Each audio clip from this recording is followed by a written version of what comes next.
In the previous episode, I showed you how I test, and for the most part the pattern I showed there works really well for me, but there are times I come across things which are a little difficult to test, and here I want to cover two of those such things. The first one being testing the current time, and then after that I'll cover handling external web requests in tests. Let's get started, shall we? Now in the previous episode, I created this user spec you see here, and I created it pretty quickly and kind of skimmed over the specs. But in this episode, I want to focus in detail on one of these such specs which has to deal with the current time, and that is this one right here. Basically, the user needs to save the time the password reset was sent. So whenever I send a password reset request, that it should store the time it was sent. It should be present. Now this be present matcher here, internally our spec is just simply calling the present method on the object, making sure it returns true. Now this is a method that Rails provides, and it just checks for the existence of the object, making sure it's not blank. It's not actually checking that the time is the present time, so it's not that present, it's just checking the existence. So really you could argue that this is an incomplete spec, because it could be any time. You can see in the implementation here in the user model, I am setting the sentat to the current zone's time, but I could set this to any time and the spec would still pass. So ideally we would want to do something like it should equal time zone now, but this obviously won't work because it's going to be a different time from the time that value was actually set. Now when faced with a situation like this, I like to first ask myself, is it worth making the test a lot more complex just to make sure that it's a full spec? And many times, if the implementation is very simple, like in this case, I think it's acceptable just to check that it's present, because there's a very little possibility that there's going to be a bug in this one little line, because I know exactly what it does, and I'm setting this. And if there is a bug, then I can delve into testing it further. But there are times, you do want to test the current time, so let's investigate how we might do this here in the spec. First of all, you can see I have trusty guard running in the background, and that spec truly does fail because there is a very slight difference in the two times we're comparing. Now a great gem for handling this kind of situation is Timecop.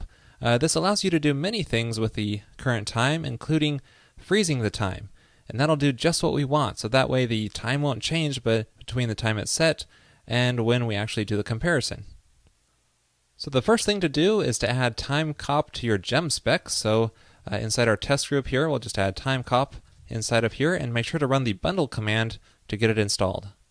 And then it's also a good idea to go inside of your spec helper and in the before each call, just make a call to timecop.return. So this way it returns it to an unfrozen time or whatever other changes you might make to it. And then we can just jump into our user spec and call timecop.freeze, and that way it'll stay at that specific moment in time so we can do the comparison properly. And hey, would you look at that? All of our specs pass now. Thanks, Timecop. Now it's kind of funny. On Twitter I saw a number of reports saying that their tests were failing while they were at the Ruby Kaigi conference in Japan, just because they switched time zones. So how do we make sure that doesn't happen to us? Well, instead of traveling halfway around the world, it's a lot cheaper to just change your time zone here in the spec. So if you want to change the time zone locally, maybe in a spec helper, you might want to just set time zone to whatever you want. Another way you can do it, if you just want to sort of change it temporarily while you're inside of a spec, what you could do is call time.useZone and then pass it any value.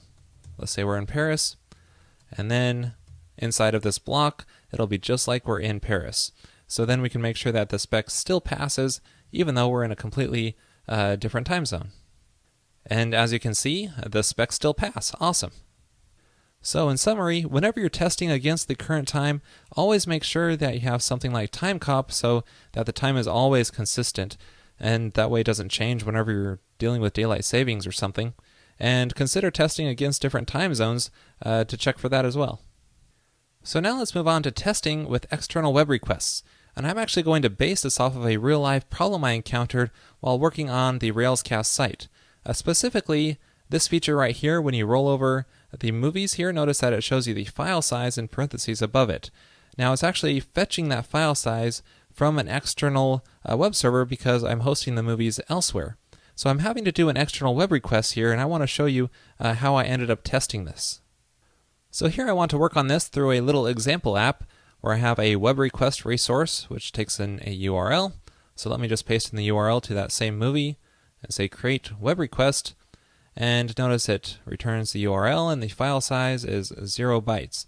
Because this actually isn't implemented yet, we actually have to implement the feature where we are sending the external web request and fetching the file size of that given URL. And you can see that in this web request model here, we have this content length method, which is currently just returning 0. So let's work on implementing this test first. Now there are several gems that can help out with testing external web requests, but one of my favorites is FakeWeb.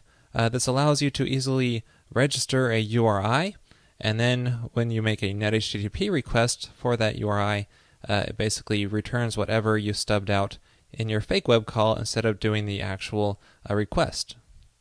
So inside the gem file, just add FakeWeb to the test group and run the bundle command to install it. Now inside of my spec helper file, I like to do some more configuration of FakeWeb.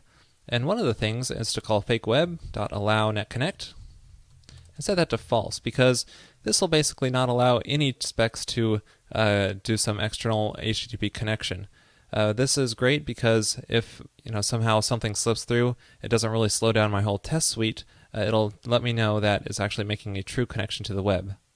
Now something else we need to do is inside of our before each call here, we can call FakeWeb.cleanRegistry.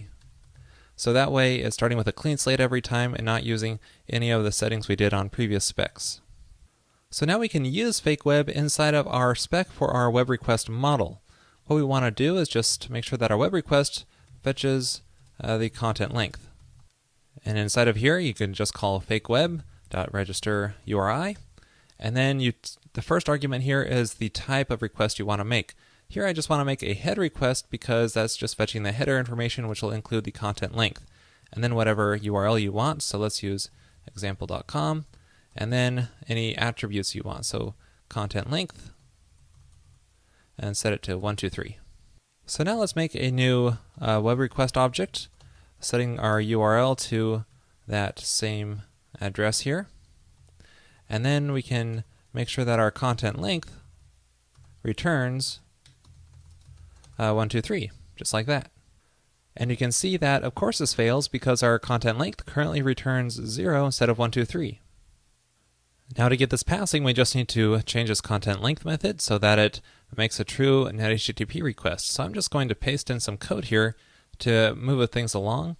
And notice it's doing NetHTTP start using that given URL that was passed in to the model. And we're just calling request head to get the response and calling content length on this to fetch the content of that given URL. Now Rails doesn't include NetHTTP, so if you're using it, you'll need to require it yourself. I like to do this at the top of my application.rb file here, just call require net/http to get it in. And well, would you look at that? Now our spec is passing. And if we try reloading our web request page here in the browser, you can see that it now reports the proper file size. Awesome. So if you ever need to handle external web requests in your tests, FakeWeb is a great solution. Well, that's it for this episode. I hope you enjoyed it.